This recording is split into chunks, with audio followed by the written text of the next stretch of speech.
अस्सलाम वालेकुम एवरीवन, कैसे हैं आप सब। आज मैं आपको कफारा ड्रामा के एपिसोड 64 का रिव्यू दूंगी। अगर आप मेरे चैनल पर न्यू हैं तो चैनल को लाजमी से सब्सक्राइब कर लें, क्योंकि मेरे चैनल के ग्रो के लिए मुझे आपकी सपोर्ट की नीड है। तो प्लीज़ आप सब्सक्राइब कर लें, और अगर रिव्यू आपको पसंद आए तो लाइक, शेयर और एक प्यारा सा कॉमेंट करिएगा। तो चलिए रिव्यू स्टार्ट करते हैं।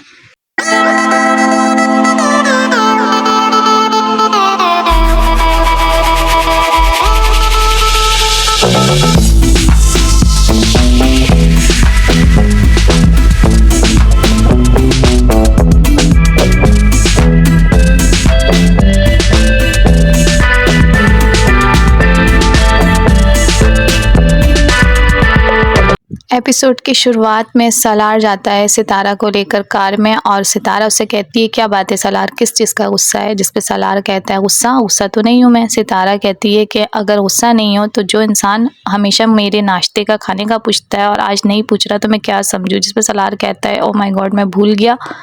सितारा कहती है बात क्या है, तुम बात बताओ। जिसमें सलार बताता है कि डैड ने जहाँ मैं ऑफिस में काम करता था वहाँ पर मना कर दिया मेरी जॉब के लिए, इसलिए उन्होंने इनकार कर दिया। फिर सालार एक रेस्टोरेंट में उतरता है सितारा को कुछ खिलाने के लिए। वहीं सालार कहता है मुझे थोड़ा सा काम है, मैं अभी आता हूँ। और सितारा रेस्टोरेंट के अंदर दाखिल होती है तो वो देखती है किरण और दबीस एक साथ बैठे हुए हैं। किरण दबीस को घड़ी गिफ्ट कर रही है और दबीस वो पहन रहा है। दबीस कहता है वाओ किरण, ऐसा लगता है ये ऑर्डर पे बनी है। जिसपे किरण कहती है ये गोल्ड की नहीं है, और दबीस फौरन से वो घड़ी उतार देता है और कहता है तुम क्या कह रही हो, गोल्ड की नहीं है। फिर कहता है मुझे एलर्जी आर्टिफिशियल चीज़ों से। सितारा किरण को वहाँ देखती है पर उसे कुछ कहती नहीं है। वो सलार के साथ घर आ जाती है तो यहाँ सबा और जुनैद आए होते हैं, जिनसे वो लोग मिलते हैं। सलार किसी से ज़्यादा बातें नहीं करता और मेट को आवाज़ देता है कि फातिमा मेरी गाड़ी में जो सामान है वो कमरे में ले आओ। फिर सितारा भी साथ चली जाती है। सितारा कमरे में जाती है और जो सामान सलार लेकर आया है वो सारा सामान निकालती है और कहती है इतना सारा सामान तुमने क्यों ले लिया सलार। जिस पे सलार कहता है तुम सुबह जाती हो कुछ खाती नहीं हो, आकर भी कुछ नहीं खाती हो, मुझे तुम्हारी पसंद का कोई अंदाज़ा नहीं था इसलिए मैंने सब ले लिया। जिस पे सितारा कहती है शाम को तो मैं कुछ ना कुछ खा लेती हूँ, तुम्हें इतना खर्चा करने की ज़रूरत नहीं थी और ना ही अलग से कोई सामान लाने की ज़रूरत थी। तुम ऐसा करो अपनी सैलरी में से कुछ अमाउंट डैड को दे दिया करो और खाना एक ही जगह पके तो सही है। जिस पे सलार कहता है हाँ सही है, पहले मेरी जॉब पक्की हो जाए तो फिर ऐसा ही कर लेंगे। सिकंदर साहब सलार को बुलाते हैं और काफ़ी गुस्सा करते हैं, कहते हैं तुम मेरी कॉल पिक क्यों नहीं कर रहे हो। जिस पे सलार कहता है आपको जिससे बात करनी थी आपने कर ली, आपने उन लोगों को धमकी दी ताकि वो लोग मुझे जॉब पर नहीं रखें। जिस पे वो कहते हैं कि मैं तुम्हें जलील होता हुआ नहीं देख सकता।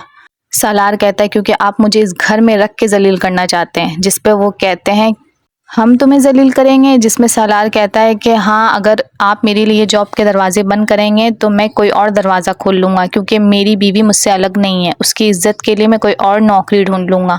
जिस पे वो कहते हैं तुम्हारे कैलिबर की जॉब नहीं मिलेगी। तो सालार कहता है कि मैं रॉबरी कर लूँगा। जिस पे महरीन आंटी गर्म हो जाती हैं और कहती हैं इसके दिमाग पे पत्थर पड़ गए हैं, ये सब उस लड़की की वजह से हो रहा है, पता नहीं मर क्यों नहीं जाती वो।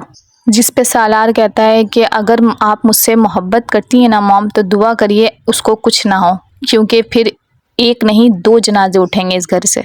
किरण मुसलसल दबिश को कॉल करती है और दबिश कॉल रिसीव नहीं करता। जिस पे किरण आई एम सॉरी का मैसेज करती है। वो मैसेज लिखती है कि आई एम सॉरी दबिश, मुझे मालूम नहीं था कि आपको एलर्जी हो जाती है। वहीं दूसरी तरफ सितारा सुबह जल्दी उठ जाती है और सालार कहता है कि तुम्हें सुबह 6 बजे उठने की आदत कब से, तुम छुट्टी के दिन भी 6 बजे उठ जाती हो। जिस पे सितारा कहती है इसका क्रेडिट दूध वाले को जाता है, मुझे हमेशा से घर में दूध के लिए सुबह उठना ही पड़ता था, इसलिए मैं चाहकर भी सो नहीं पाती थी। जिस पे सालार कहता है अपनी चाह से इंसान नहीं सोता, इंसान बेफिक्र होता है तभी सोता है। जिस पे सितारा कहती है तो आज आपको किसकी फिक्र थी जो आप जल्दी उड़ गए। जिस पे सालार कहता है मैं सुबह उठूं और तुम मेरे सामने ना हो, इससे बड़ी और कोई फिक्र हो सकती है। दूसरी तरफ साहिबा की मॉम कहती हैं कि तुम्हें हम स्टडी के लिए अमेरिका भेज रहे हैं तुम्हारे ताया के घर। जिस पे साहिबा साफ इनकार कर देती है, कहती नहीं मैं ऐसे सालार को छोड़ के नहीं जा सकती, प्लीज़ मुझे एक बार सालार से बात करने दें, सब कुछ ठीक हो जाएगा और अगर ठीक नहीं हुआ तो मैं प्रॉमिस करती हूँ मैं स्टडी के लिए चली जाऊँगी। मैट सालार के कमरे से कोई स्लिप ला के देती है और कहती है कि ये देख लें इस पर्ची में क्या लिखा है, अगर ये काम के नहीं है तो मैं फेंक देती हूँ। जिस पे महरीन आंटी चेक करती हैं कि बहुत सारा सामान राशन का ग्रॉसरी का आया है बाहर से, और वो इस पे बहुत पावेला मचाती हैं। नानी के सामने सितारा से मिलने नानी आती हैं, काफ़ी सारा सामान भी साथ लाती हैं। जिस पे महरीन आंटी आती हैं और दिखाती हैं वो पर्चियाँ और कहती हैं देखो ये लोग बाहर से सामान मंगाते हैं।